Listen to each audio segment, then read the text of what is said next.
Hello, I'm Rainey. Welcome to my channel. In today's video, I'm going to share with you my recipe for the most decadent, amazingly moist and utterly heavenly chocolate fudge cake. So stay tuned, I promise you won't want to miss that.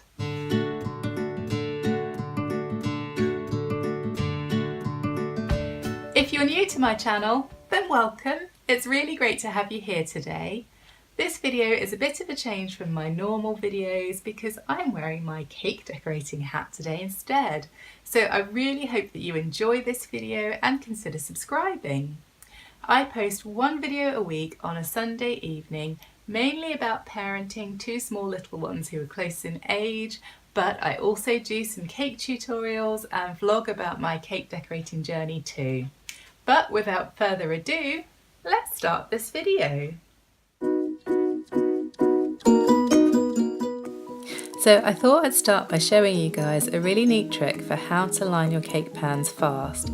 So you're going to fold your parchment paper over and keep folding to the middle, as you can see in the video, and then keep folding. You can make it as small as you like, and then you're going to line it up roughly with the centre of your cake pan and then make a crease at the edge, and then you can just snip along that crease and you should have a rough circle.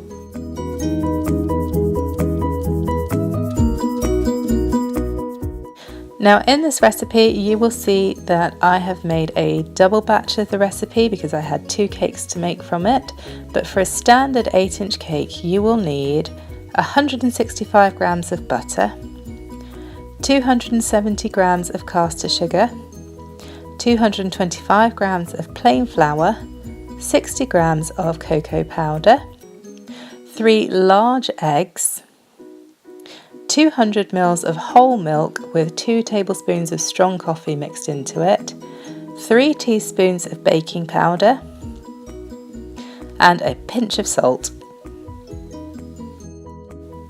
So to begin with, you're going to combine all of your dry ingredients. So taking a large bowl, you want to sift together your flour, your cocoa powder, and your baking powder, and your pinch of salt.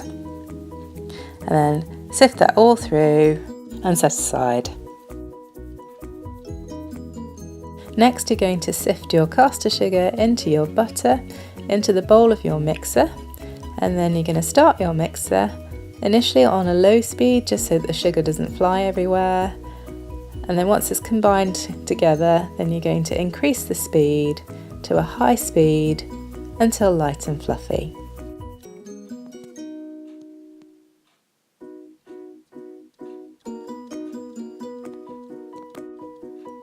Next you're going to add your eggs one at a time, ensuring to mix well for about 30 seconds in between each addition.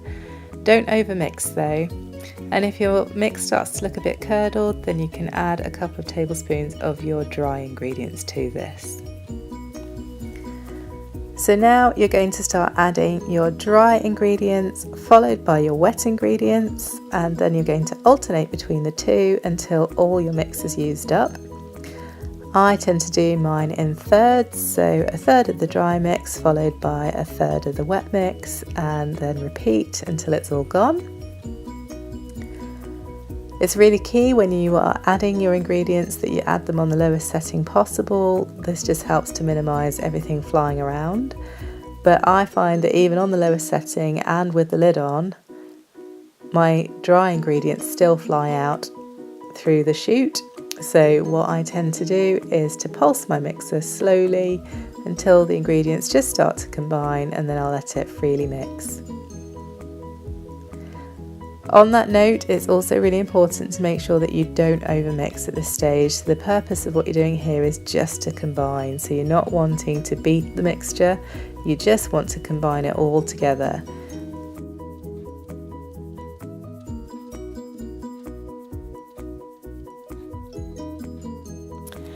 And then you're just going to let it mix for about 30 seconds to a minute on a low speed, just to make sure it's well combined. And then when you take it off the mixer, you want to scrape down your beater because you certainly don't want to waste any of that gorgeous mix. And then you want to scrape down your bowl and give it one final mix by hand just to make sure it's fully combined.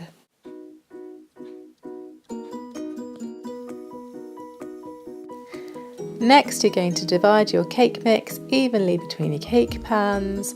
I tend to do this using a set of weighing scales, but you don't need to do this.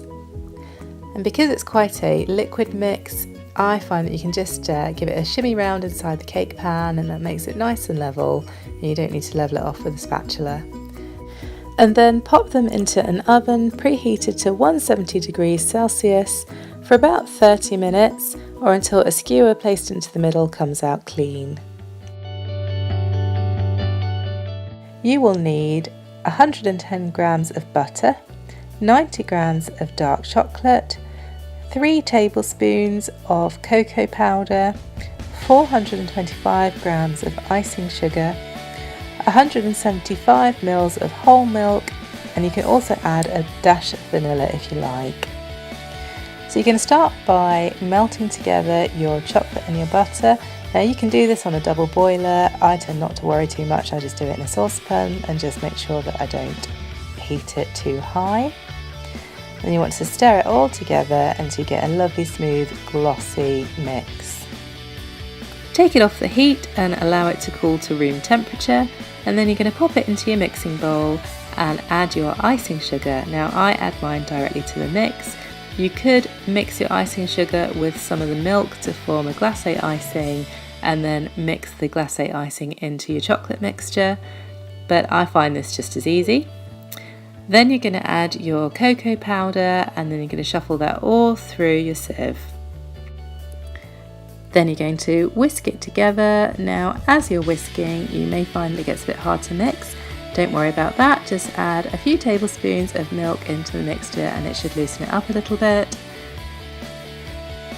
Now at this stage it might not look very appealing and you might be thinking to yourself that you've gone wrong somewhere, but it's perfectly normal. What I do now is to pop it onto my stand mixer with the paddle attachment and a little of the milk. I beat it on high and then I just keep checking it periodically, adding a little bit more milk until I get this lovely glossy consistency. And you might not use all of the milk.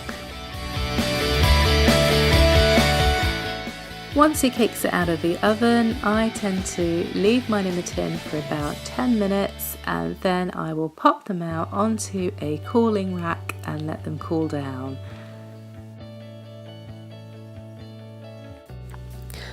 Once your cakes are completely cool, then you want to pop them onto a turntable if you have one and level them. Now I tend to level by eye, or you could use a cake leveler if you have one. Next you're going to fill your cakes with that lovely chocolate fudge icing. Now if you don't have an offset spatula, again I would highly recommend that you get one because it does make icing so much easier and just achieves like a really professional sort of finish to your cake. One of the lovely things about this cake is that you don't really need to level the tops of it because it tends to bake really flat. So I haven't had to level any of these, I've only split them in half.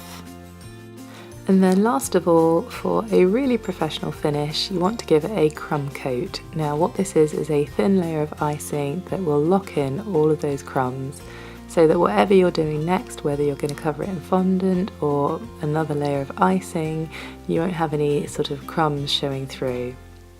Once you've levelled the sides of your cake, you then want to move on to the top of your cake. So you're going to take a big dollop of that chocolate fudge icing, and taking your offset spatula, I've switched to my mini offset spatula here just to give me a little bit more precision. And whilst turning the turntable, you're going to use a back and forth motion with your spatula to really smooth out that icing and create a lovely, smooth, flat platform for the top of your cake.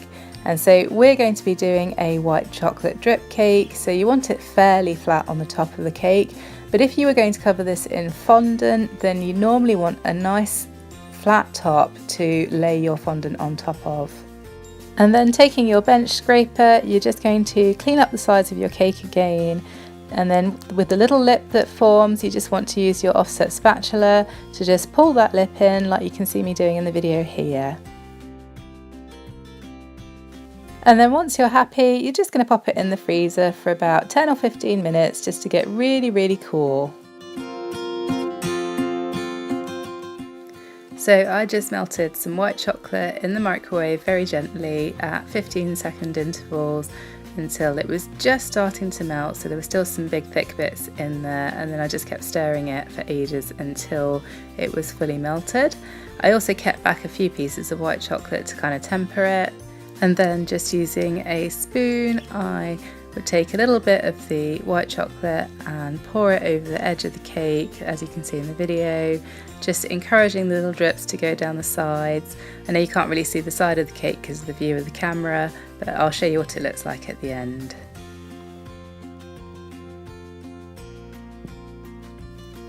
And then you just want to pour the rest of your white chocolate onto the top of your cake into the middle, and then just spread it around. Obviously your cake is really cool because it's been in the freezer, and so as you're spreading it around it will probably start to harden and set quite quickly, so you want to do this bit as quickly as possible because you still want your chocolate to be a bit tacky so that you can add your chocolate pieces to it at the end.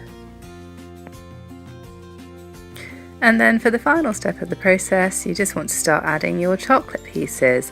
So I just bought a load of different chocolates that I like from the store and cut them all up into little bits. So we've got some curly whirlies, we've got some crunchy, we've got some Kinder Bueno, we've got some milk chocolate buttons and some crunchy bar and a few other bits and pieces as well. I think there was a twirl in there and some chocolate fudges as well, those Cadbury's fudge bars.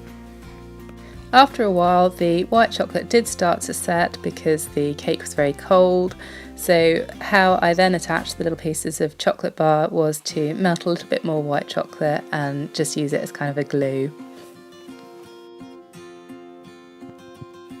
Once I'd added all the chocolate bars to the top of the cake, I then used the remaining white chocolate to just go around the edge and make the edge that little bit tacky again so that I could put some chocolate sprinkles around the edge. And then I also used the sprinkles to fill in some of the white gaps in between the chocolate, so it just looked really super chocolatey. And then my final touch was just to drizzle the top of the cake with the remaining white chocolate, just to make this super chocolatey cake that little bit more decadent. And here was the cake all finished in all its chocolatey glory.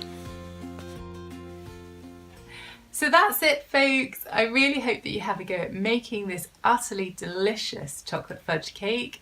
And if you do, let me know in the comments below. I would love to hear about your creations, and even better, I would love to see your creations. So if you're on Instagram, then you can follow me at Rainy Johnson and tag me in your cake posts so that I get to see your wonderful creations too.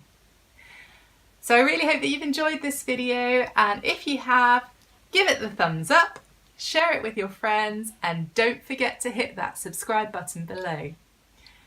Thank you so much for watching, and I'll see you soon.